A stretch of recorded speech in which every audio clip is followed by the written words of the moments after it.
Welcome once again. This is your news tonight at 10. My name is Patricia Lukoma Mpango. Let's get into it straight away. Now, President Yoweri Kaguta Museveni Friday, May 30th, 2025, signed the Sugarcane Amendment Act into law while meeting a delegation from Parliament shortly after assenting to the law, which was led by the Deputy Speaker of Parliament, Thomas Tayebwa.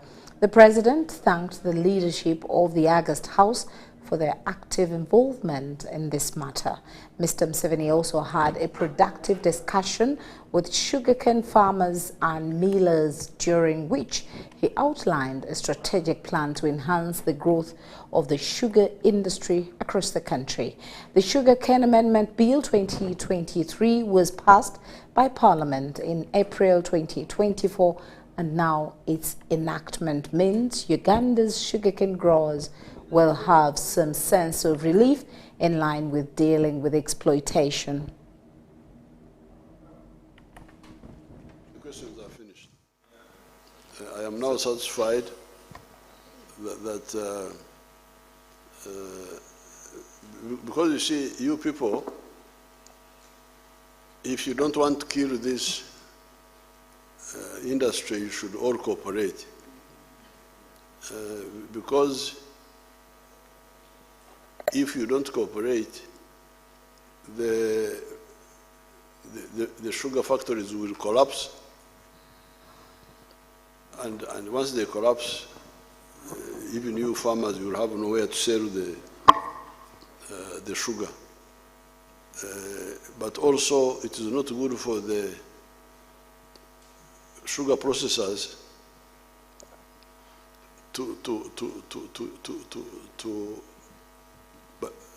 in our language we say kusera to under reward. The kusera is to under reward the sugarcane growers, because if they move out, because you know, for me, I was saying that if they move out and go to other activities, you will not have enough sugarcane, because your own coa plantations may not be enough to supply you, like in Madvani, the one who has got one of the biggest. His own estate, how much does it supply? So therefore, I am glad finally, because that's what we were telling you the other time, but some people were not listening. I'm glad now we have added the value addition. We have added it. It's true that the processors get more value from the cane than just sugar. They also get ethanol, they get electricity. So I think this is a good formula now. I can now sign the law.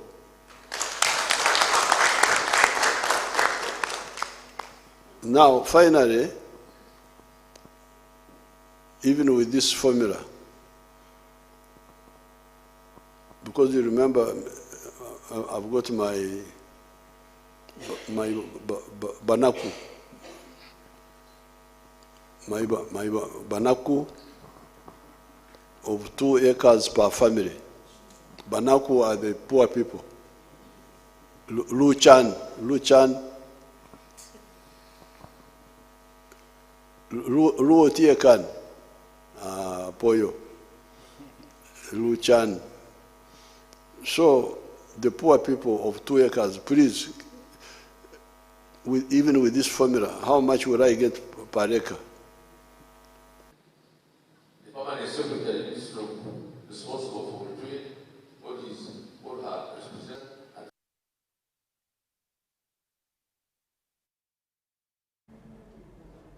Now, the State Minister for Higher Education, Dr. John Chrysostom Muyingo, has called on the youth, especially students, to emulate the legacy of the Uganda Martyrs by standing firm in their faith and values.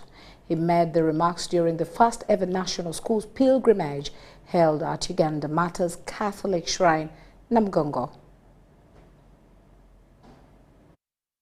The Uganda Matters Catholic site in Namugongo has hosted the first ever National Schools pilgrimage, which saw thousands of students from schools across the country attend. The event was marked by a Holy Mass led by the Archbishop of Kampala, Reverend Father Paul Semogere, instilling a spiritual and reflective atmosphere for the young pilgrims. State Minister for Higher Education, Dr. John Chrysostom Muyingo, who attended the event as the chief guest, commended Lugazi Diocese for organizing the pilgrimage as part of its preparations for the 2025 Uganda Matters Day celebrations. There was a lot of innovations, a lot of creativity, which made all of us enjoy and actively participate in the service. I wish what is started is maintained even for the future. Minister Mwingo urged students to remain focused on their education, emphasizing that faith and learning go hand in hand. I'm here to say thank you to God for the gift of the Uganda Matters. Many of us are what we are because of the Uganda Matters, because God has accepted Uganda Matters to be our ancestors. Many of the students, including those from Immaculate Heart Girls' School in Nyachibari, expressed joy at visiting the historic site for the first time. And this has been a very nice experience because we have gotten to learn a lot. We have gotten to improve our spiritual lives, strengthen our faith in God, and make new other friends, learn so much in Christ, and improve our spiritual lives. Nimesoma kuwa na imana, kukuwa na Mungu kwa roho, na kuomba. Head teachers also highlighted the importance of faith-based events in shaping young minds. It is going to strengthen their faith in the Catholic Church, knowledge about the Uganda Matters, and also the belief and trust in God. The ones we are celebrating, the pilgrimage, who lost their lives, actually they died because of us. And we benefit a lot, they pray for us, and once we consider them, we continue to get blessings. And that's why these students are supposed to come here also to celebrate this pilgrimage day. The day served not only as a spiritual retreat, but also a call to the youth to uphold the legacy of Uganda Matters by living faithfully, purposefully, and with determination. I've had very many other pilgrimages. For example, we go to Chiveho, but in particular today, this is so important because the Uganda Matters are our fellow Ugandans, and this inspires us as the youth, as the children of this generation, because we have gotten to improve our faith, strengthen our faith in God, just like the Uganda Matters proved to have faith beyond faith. It is very important to have faith, and it is also very important to have religion, because that is the identity any person should have. If you don't have faith, then the world is going to be very difficult. You know, faith is very important. You have to pray, you have to believe in God. There is no way you can be there without believing in God. The National Schools pilgrimage is among the several activities being organized by Lugazi Diocese, which is set to lead the 2025 Uganda Matters Day celebrations at Namugongo Catholic site. Rebecca Natongo, Mike Wakabulindi, UBC News.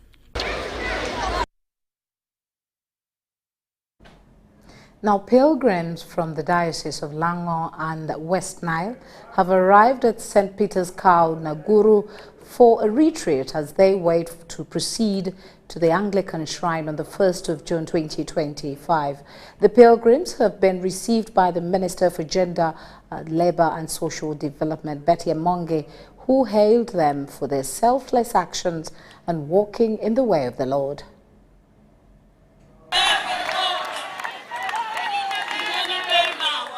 The 400 pilgrims from the Anglican Diocese of Lango and West Lango have walked over 400 kilometers within a period of 2 weeks. We draw our inspiration of this movement because we call it a retreat. As it's a retreat, it's a moment of prayers. We have an intermittent prayers that we always give, that we always conduct ourselves into these intensive prayers. Why? We treat it as a tithe of our time. On arrival at St. Peter's Church of Uganda, Naguru, they were welcomed by the Minister for Gender, Labour and Social Development, Betty Amonge, who lauded them for their devotion.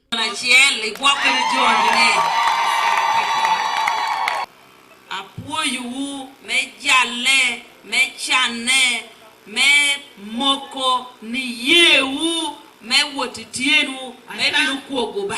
I want to say thank you so much. Thank you so much for walking all that distance to confirm. Ngara chela chel nu binu kuntia kwa yu ginori botoba. Each one of you came asking God for something special. Don't ginna meti kwa yu no ana binu kan me koboni akwa yu ba me bedu kedi dante mi ngoa me yiri binu me kwa ye. Whatever you have put before God, whatever you've been praying for before God, I'm praying that God will grant it to you. She commended them to pray for the country and their region to enhance prosperity. If bed kere kwachukene pilobu wa me Uganda pilobu me lao me we honote munacharo nami leti shurukara shela.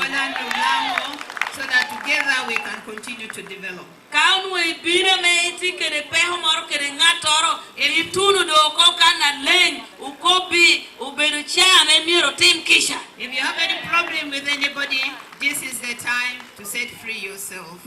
Dixon Ogwal, who is the leader of the pilgrims, explains the relevance of this work. The 14 days is so good. Many of us have testified on having achieved what they have prayed for to God. And that is what inspires more people to keep coming. The journey we started as Anglicans, we were not so much used to, trekking. Not until the year 2017 that a few of us went and joined the Catholics to trek this side. Mary Namkose, UBC News. Now, relatedly, thousands of pilgrims continue to arrive at Namgongo ahead of the Martyrs' Day celebrations slated for June 3rd, 2025. Many of the faithful have reported various health complications, including sore feet, fever, and fatigue, conditions largely attributed to the long journeys taken on by foot. The Ministry of Health, in collaboration with partner organizations, has established a joint medical camp at the shrine to offer free treatment and emergency care to the pilgrims. Health officials on site report a steady stream of patients, but assure that medical supplies and personnel remain sufficient to handle the demand.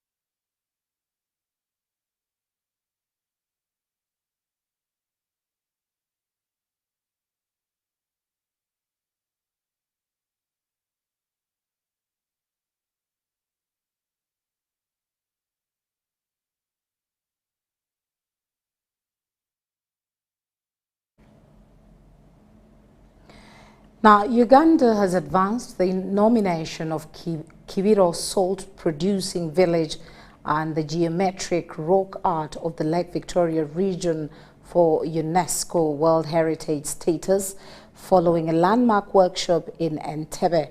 The initiative aims to preserve unique cultural legacies and strengthen East African regional cooperation. Let's hear more from Modulo McArnold. This workshop brought together national and regional experts, UNESCO and African World Heritage Fund to refine nomination dossiers for Kibiro salt-producing village located on Lake Albert's shores in Hoima and the geometric rock art sites on the Lake Victoria Basin. These people have been there for thousands of years extracting this salt in that kind of way. And you can see the moment we have that site listed, definitely we'll have some improvement in the way of life of those women and communities around it. The second site is the art paintings or the rock art, but this one is shared amongst the three countries: Kenya, Tanzania, Uganda, around the Lake Victoria Basin.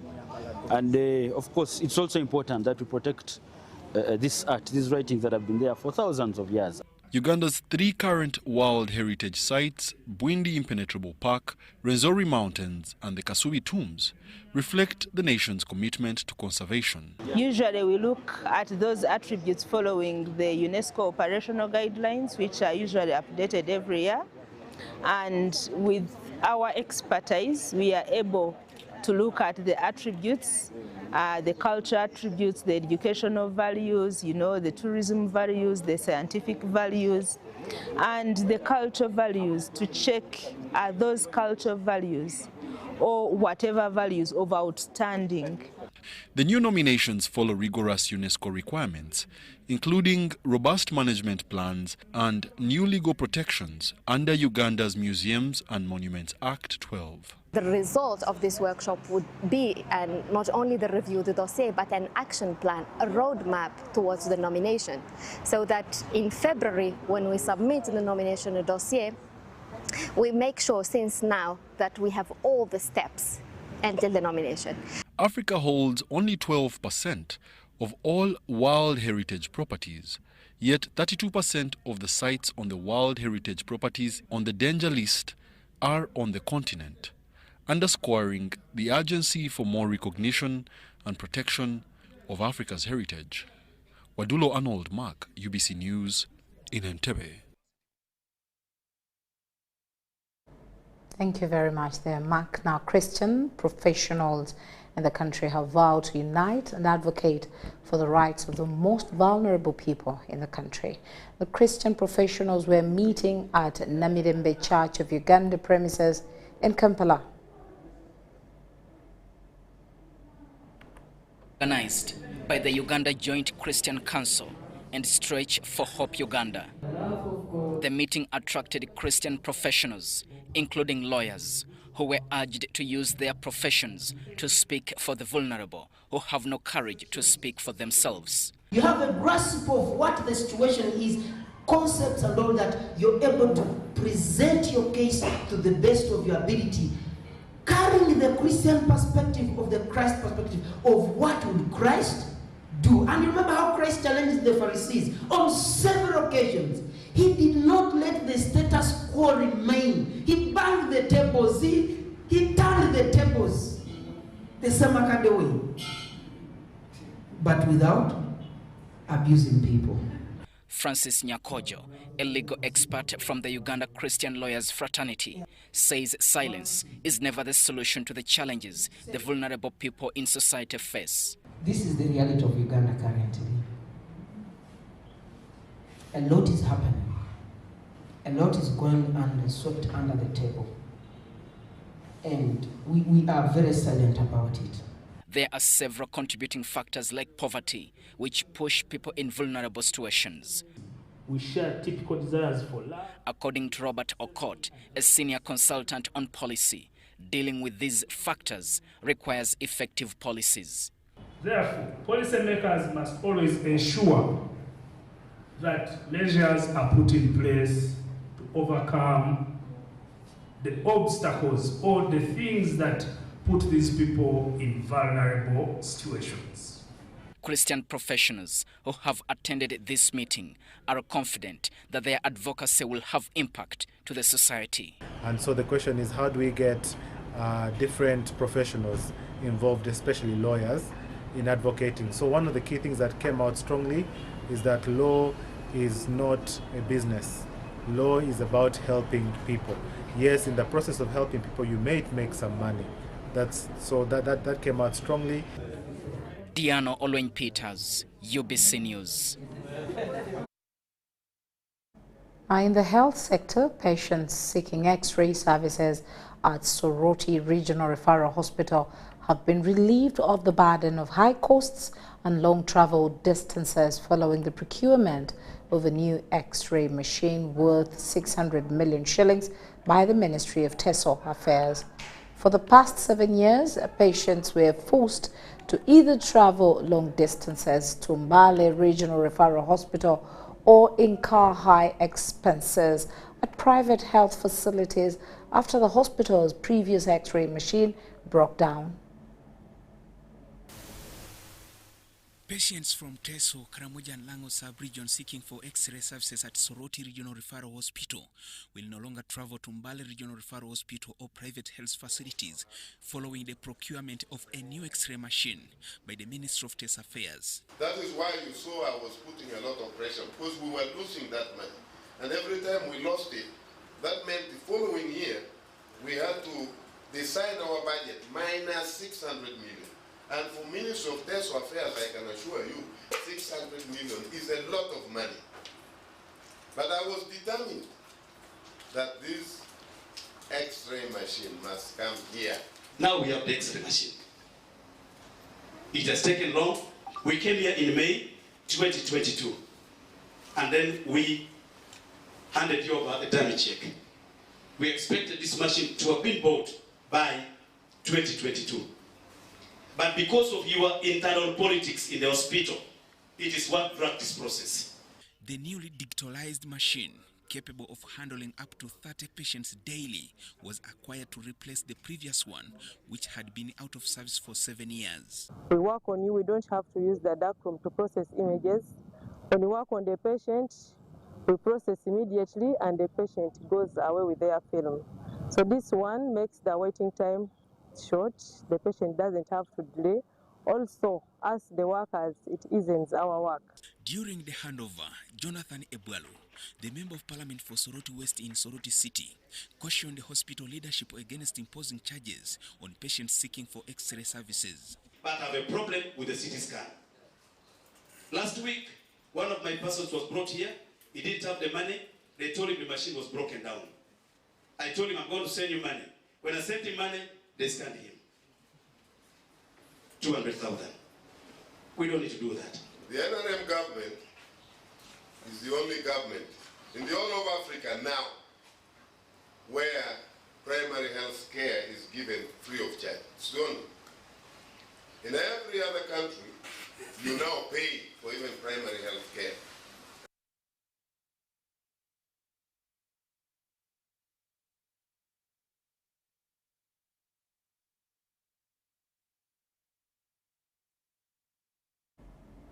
Now, older persons have expressed dismay over the delayed social assistance grant for older persons to reach them in their respective areas and being excluded in some government initiatives as older persons. They said this has worsened their living situation in addition to being segregated and discriminated against in their respective areas and by their relatives. According to Uganda Bureau of Statistics, out of the estimated 48 million people in the country, about 5% are aged 60 years and above, hence falling in the older persons category. To support them, the government introduced the Special Enterprise Grant for older persons, targeting those aged 60 to 70 years of age, and social assistance grants for empowerment, which provides monthly payment of 25,000 shillings to those aged 80 years and above to live dignified lives. However, implementation has faced criticism from the beneficiaries themselves.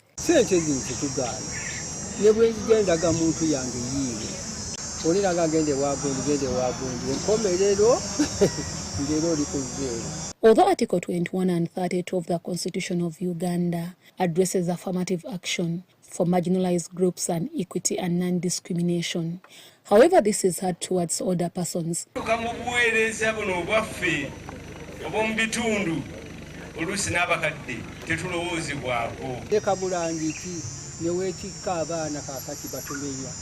Abakulembeze baffe bagezeeko okulaba nti abakadde naffe tufuna omukisa okuweerezebwa.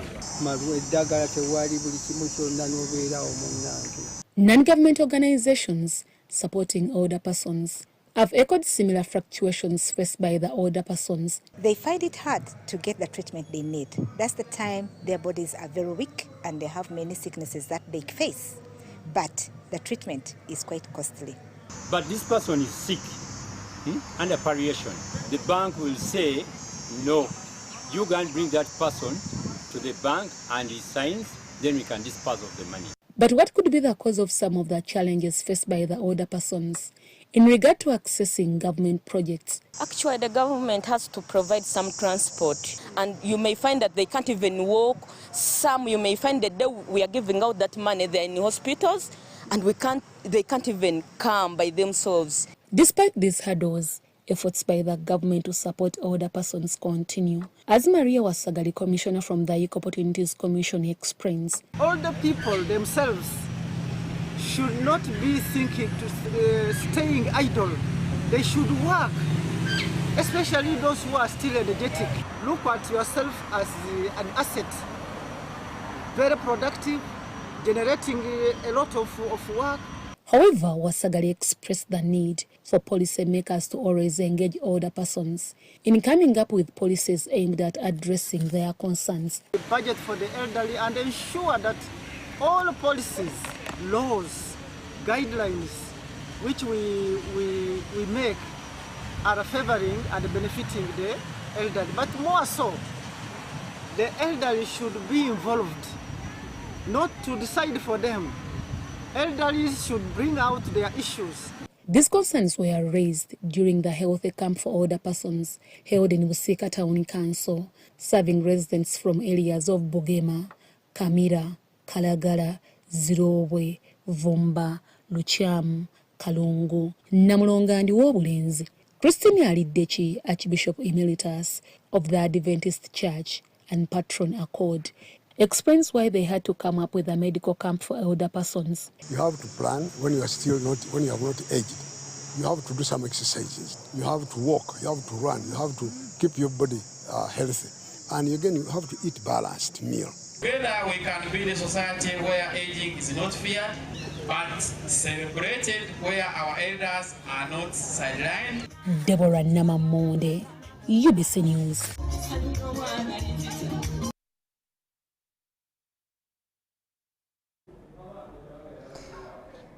Now, in Kayonza, after the recent visit by the State Minister for Lands, Dr. Sam Mayanja, to Butalabuna Nausanja village in Kayonza sub-county, Kayunga district, tensions surrounding a land conflict have continued to rise. Now, during his visit, the minister encouraged Vibanja holders who were allegedly evicted by one Penina Awori to stay on the land. The meeting was also attended by Kayunga RDC Mariam Nalubega and Bale MP Charles Tebandeke Friday. Now, UBC spoke with the family of Penina Awori to get their side of the story. Jacqueline Akelo, Penina Awori's sister and caretaker of the 100-acre property in question, took us on a tour of the land. She revealed that they legally bought the land in 2016 from Reverend Tashobia, and at the time, there were only a few chipans, including Chibuka Samuel Musisi, who was recognized as a Chibanja holder.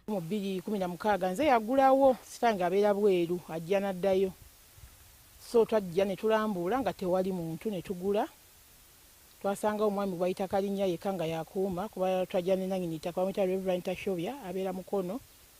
Ne tugulawo ne twewa obudde tuplaninge kiki kye tunaateekawo kubanga pulaani yaawo essa n'orphanage. Sister wange yalina muwala we omukulu eyafa sickle cells. So in that pain yayitamu okujjanjaba muwala we n'ayagala mu kumujjukira nakwe kuteekawo kino ekitongole ekya Kenzi Immaculate Foundation. She emphasized that the local leaders allegedly colluded to recruit people from neighboring villages and use the minister's visit as a platform to push their political agenda. Ne RDC yasooka okujja nga mwami Tebandeka amuyise. Waliwo wrong information omugamba nti no tumenya amayumba g'abantu tutemyetemya abantu ekitali kituufu kuba wano twabeerangawo ku mayumba g'abantu kino ebadde ensiko. Era eri wansi gye twakuba twali tukuba biswa ebimu nga binene nnyo nga biringa amayumba nga binene nga tusobola kulimirayo unless ng'okiriyarinze. So twakuba biswa twali nyumba ya muntu twali tukutteko twali muntu twali tukubyeko n'omu. Abo abantu babakunga bukunzi ne babapakira n'obapakira okubajja mu byalo eby'enjawulo. Naye bw'ojja mu budde obw'eddembe osobola okulaba environment ya wano y'abantu batono ate abantu ab'eddembe. She further accused the village chairman, Sekanza Samuel, of being caught on video, admitting to distributing land plots to individuals like his nephew Kalinya Moses, his vice Alex Sandan, and several others. Mani Sekanza ye yaleeta baganda be bali ku ttaka lino bajjanga abaze okulima kati mu kulima buli omu ne beegabira buli omu atwala owa eka 4 owa 3 owa 2 owa 3 bwe batyo nawasula oyo defense wange nempa Mwanja Alex oyo voice wange kakati nempa Ronald oyo ayina ekitundu wali kunakana nempa nenamayengo kati era nabano benawa teyina omu gwe najjako ssente ayusa kwasobola okugana niguni yajjako ssente nabagamba nti mulyegula ku muntu omuki kakati bakimwaka ki amabega ddala kugamba bano kukolako mu 12. We also spoke to Muzei Musisi Chibuka Samuel, who said he was approached to join the political schemes but declined. Paka kakati baganira ku ttaka lino. Oli Kalinya ye mukulu ye muto wa chairman. Buli kimu kyonna nenwanako nenantaba yalwanako ku lutalo luno ku lw'ettaka wano. Balina abo ekiraalo ky'ente nga kiri awo era nga nabo bakigaaniddeko nantaba n'abagamba mugjeeko ki emiti egyo y'ennankani basimbyeko olukomera era nantaba ne bwandabako era ntegeera. Jamil Sekaja compiled this report.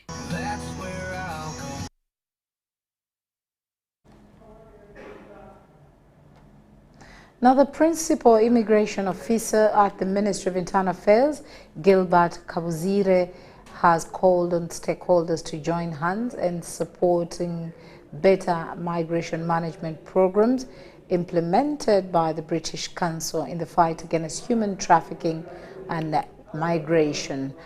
This follows the increased cases of human trafficking raised by some of the victims of human trafficking.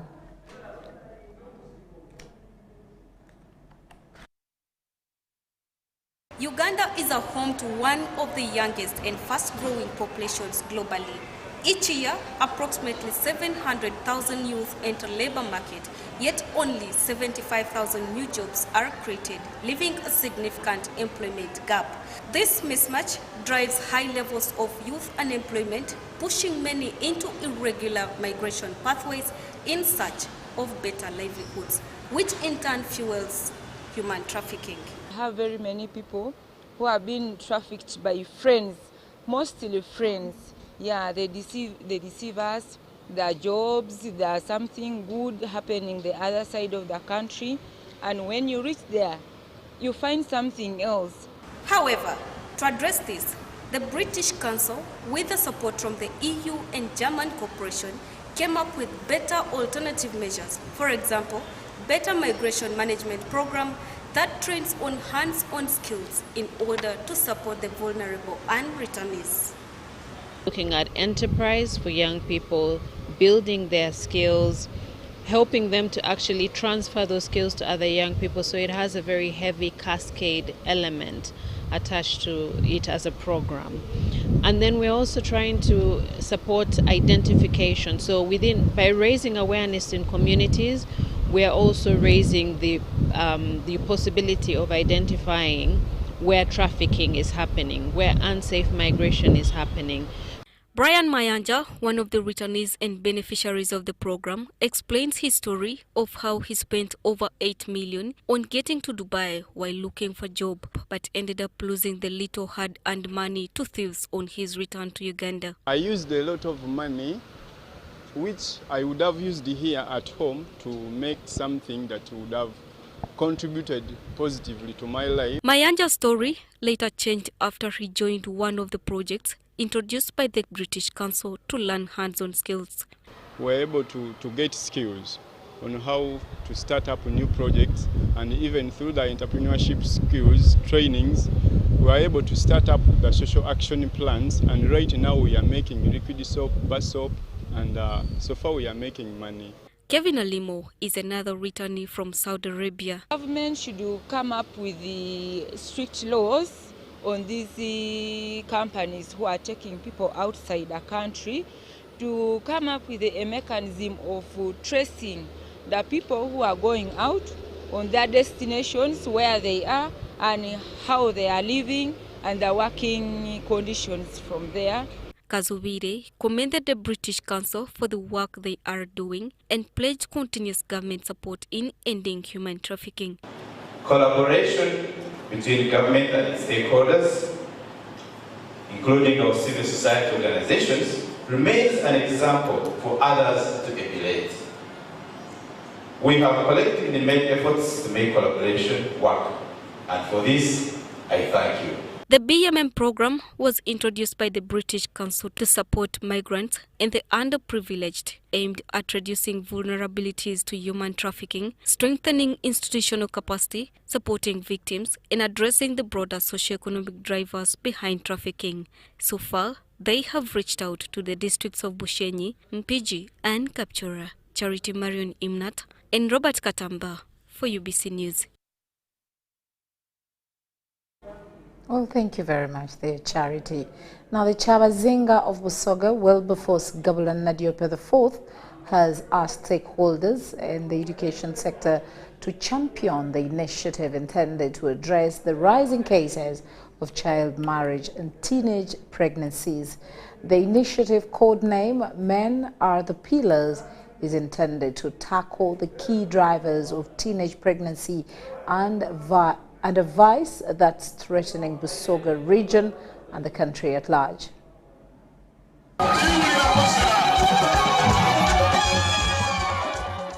Busoga region is one of the regions with high cases of teenage pregnancies. To tackle the issue, Busoga Kingdom has come up with an initiative codenamed Men Are the Pillars, intended to tackle the key drivers of teenage pregnancies, which is threatening the region and the country at large. For this opportunity that you have given to us. As teachers and handlers of children from early years, I have the confidence that you have what it takes to shape children to a mindset of believing in education and to work together with parents to overcome challenges that make children, especially girls, drop out of school. While meeting district education officers, school inspectors, head teachers and learners at the Royal Palace in Igenge, the Chabazinga asked all stakeholders to champion the initiative. His Majesty tasked stakeholders to be part of the move to tackle the key drivers of teenage pregnancy and further urged learners to remain focused on their education journey and desist from acts that put them at risk of teenage pregnancies. I am delighted that you have committed yourselves to working even harder on the challenges, and I commit to supporting you in mobilizing the communities and parents, partners and other stakeholders for a better approach to combating these vices. Busoga Kingdom Premier Dr. Joseph Muvawala challenged parents to be protective of their children. We are requesting you, the boys, to do your religious call. Lead the families. Lead in everything that you do. The UNICEF country representative, Dr. Ruben Nandi, reaffirmed their commitment to supporting the campaign. Let us move together with unity, compassion and determination. The future of our children, girls, is the future of the region and our country.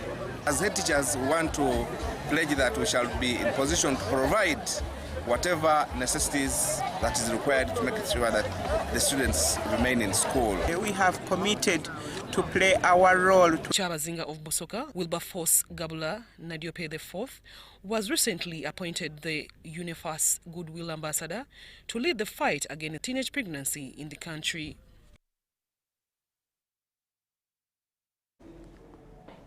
Uganda Cancer Institute, in conjunction with Korean Foundation for International Healthcare, have come out to educate and sensitize the country on the cervical cancer vaccination.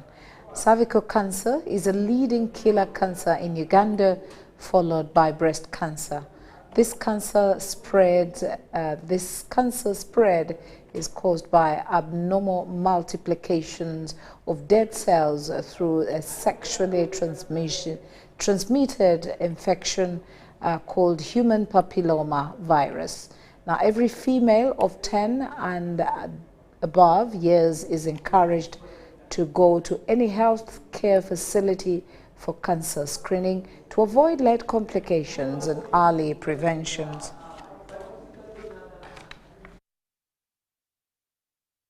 Of cancer is still a big issue, and you're seeing rising cases of cancer in the country. But among all the different types of cancer known, there's one type of cancer called cancer of the cervix, which is currently leading in the country, followed by cancer of the breast.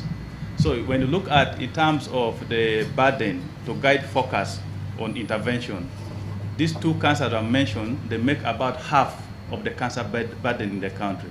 There are over 100 types of cancer, but these two alone is making 48.6%, which is almost half of the burden. But of all these, cancer of the cervix alone, each year in the country, we register 6,009. Our mission is to strengthen the health system in partner countries, including Uganda.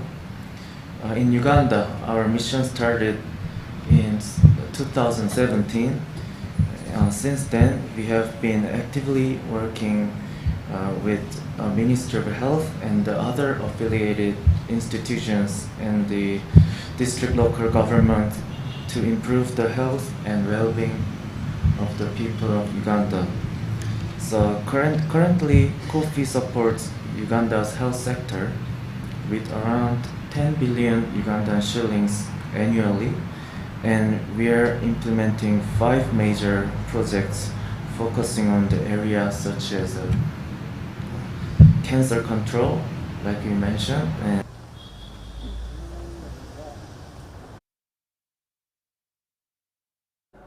now, parents, teachers and stakeholders in the reproductive health from Luweero District, especially Bombo Town Council, have been encouraged to break the silence on matters regarding menstrual hygiene. The Mayor, Bombo Town Council, Luweero District, Osman Ramadan, has addressed parents, teachers and school children plus stakeholders at a World Menstrual Hygiene Day held at Namaliga Cow Primary School playground.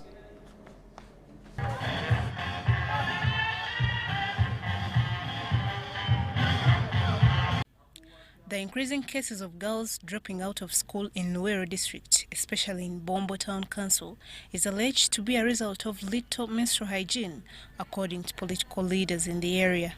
The Mayor, Bombo Town Council, Osman Ramadan, says a lot is still needed from parents, teachers and stakeholders in breaking the silence on matters of menstrual hygiene in order to keep the girl child in school. We learned so many things to do with menstrual health, and that's the Mayor of Bombo Town Council, together with my executive and the council.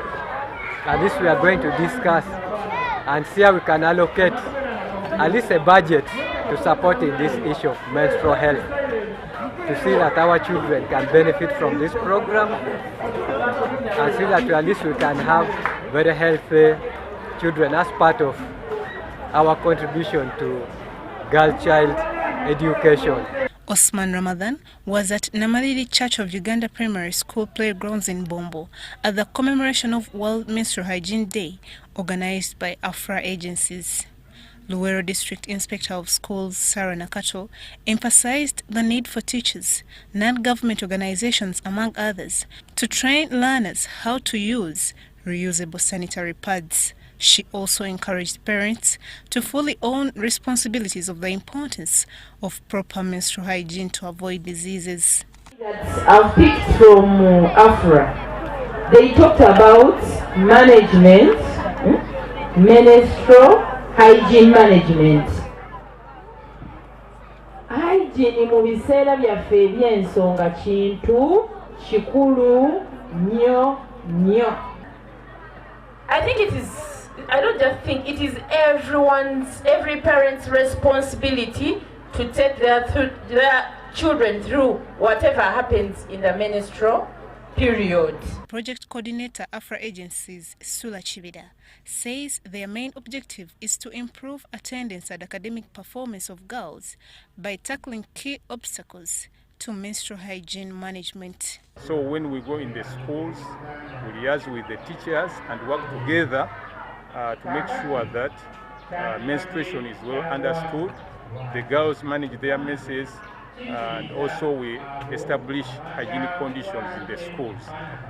In one of the schools where we worked, Ibembe Primary School, we taught the kids the pupils. We also had a discussion with the teachers. We also engaged the parents. The function was attended by learners from various schools, teachers, parents, and reproductive health stakeholders, among others. Cayenne Faith, Salongo Kasivante, for UBC.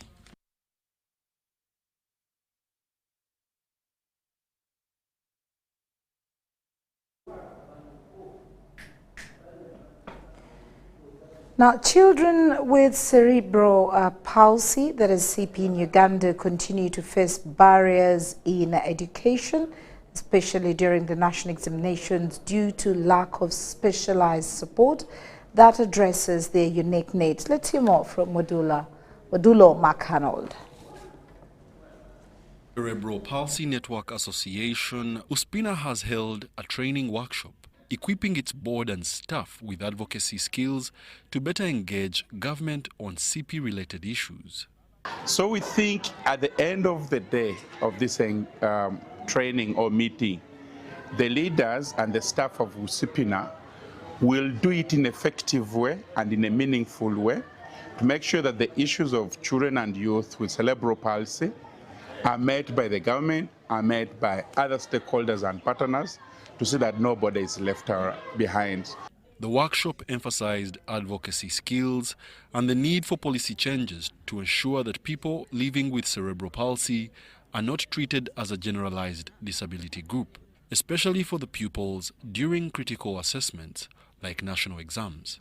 Rohma can read, and she can tell you the answer because she has difficulties in writing, therefore she needs a transcriber. And what kind of a transcriber? Someone who is patient to listen to her. Statistics show that 17 million people worldwide live with cerebral palsy, with children in Uganda facing significant educational exclusion. Many are unable to reach their academic potential due to one-size-fits-all exam accommodations that fail to address individual challenges. They need someone who is so patient with them because they get hungry so hard and they get fed up of everything if the teacher does not give him time and love. USPINA, in partnership with St. Charles Lwanga Primary School, Bukerere, operates a daycare and rehabilitation center for children with severe disabilities, providing individualized therapy and adapted education. USPINA is calling on education authorities, partners and stakeholders to prioritize specialized support and recognize the diverse needs of children with cerebral palsy. Wadulo Arnold Mark for UBC News in Bukerere.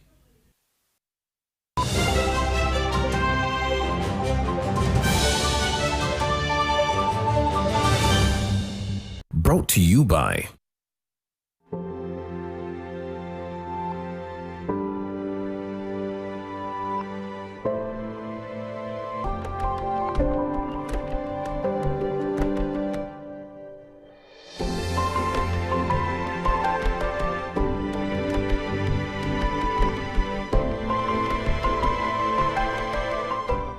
Here's your chance to win school fees for your child for a whole year. Just pay school fees using Momo. Dial *165 *80#. Select option 2 for school pay. Select option 1 to pay school fees. Enter the student number and amount and approve the transaction. You will now enter the draw to win school fees.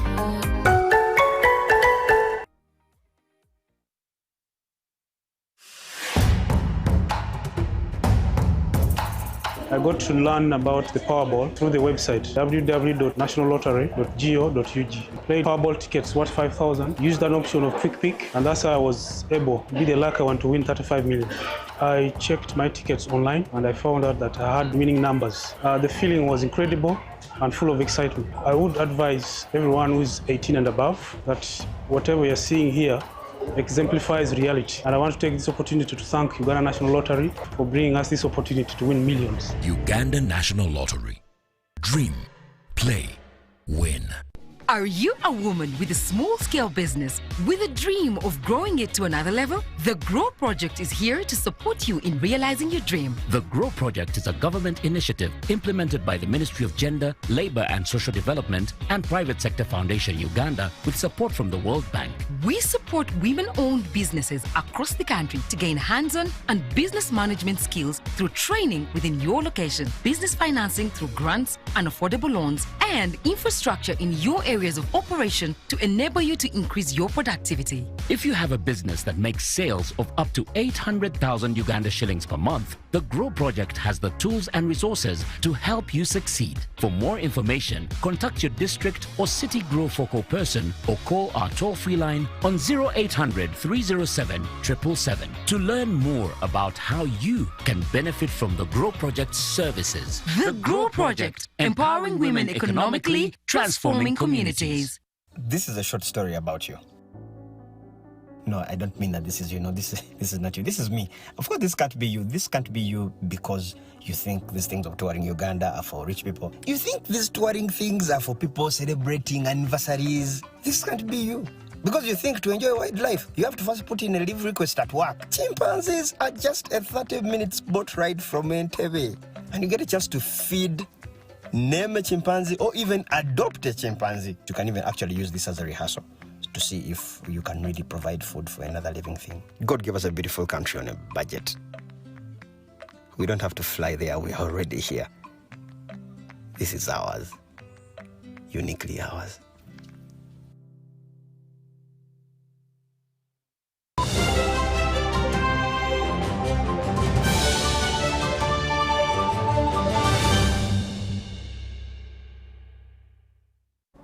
And in business, farmers, innovators and agricultural experts Friday gathered in Lera for the annual Northern Regional Agribusiness Expo, a major event aimed at transforming farming through innovation, trade and technology. The expo, organized by the Eastern Africa Grain Council in partnership with Ngeta Zadi, brought together thousands in a powerful push for sustainable agriculture. Eddie Olwa has more. Farmers from across north and eastern Uganda converged at Ngeta Zonal Agricultural Research and Development Institute for the much anticipated Agribusiness Expo, now a flagship event in East Africa's grain sector.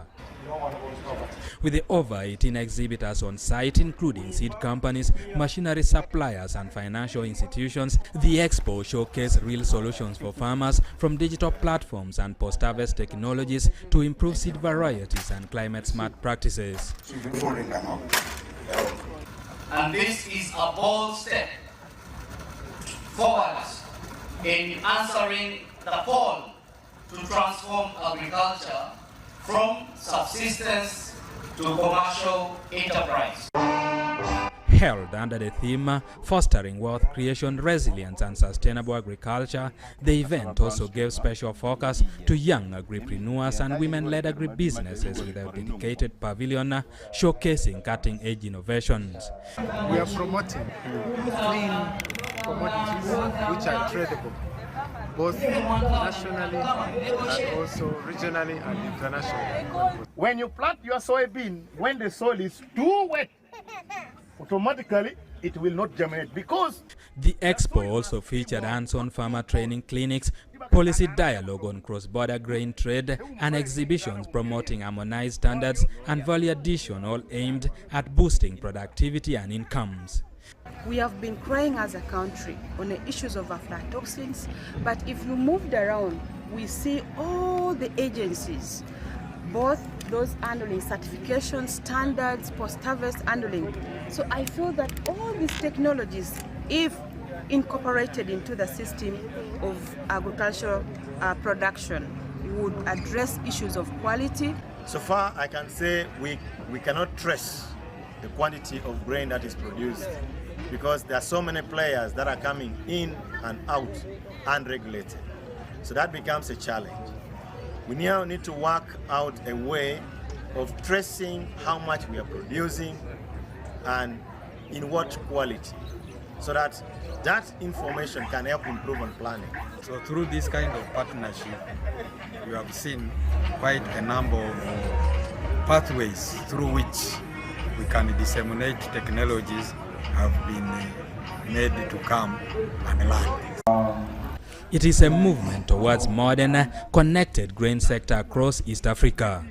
The East Africa Grain Council is now calling on all stakeholders to continue embracing innovation and sustainable practices to power food security and economic growth.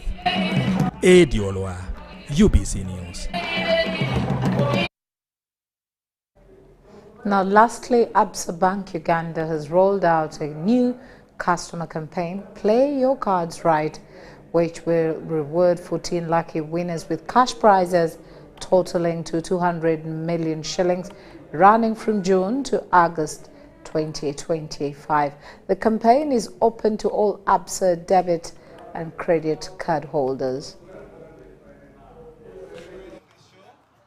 Beyond rewarding customers, Play Your Cards Right campaign is also aimed at encouraging greater adoption of secure, fast and convenient digital payments.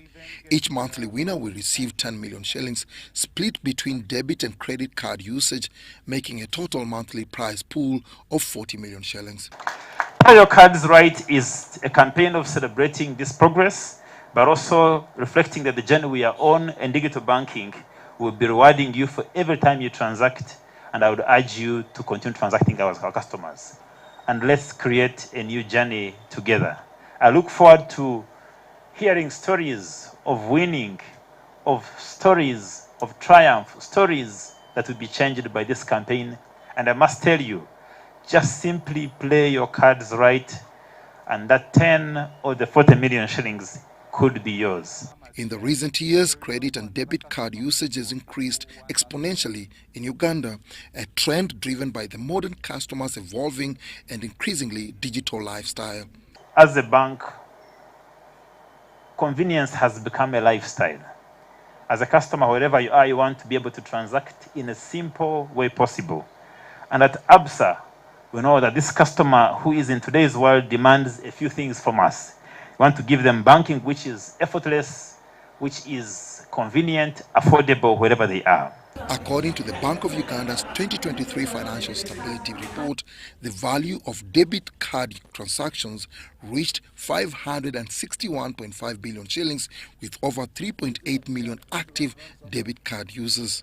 Credit card usage is also on the rise, with transaction values hitting Uganda shillings 30.9 billion from nearly 10,000 active credit cards. With a card, if you're a business, and I'm talking about credit, we've recently launched the business credit card, and this has definitely changed the landscape for our SME and business customers.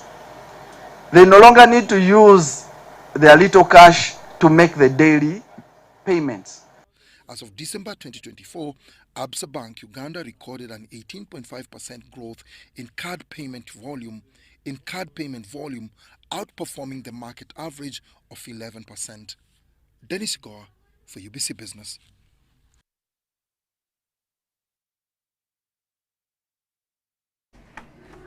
And that brings us to the end of our bulletin. Thank you so much for sticking it with us right from 8 o'clock until now. My name is Patricia Lukoma Mpango.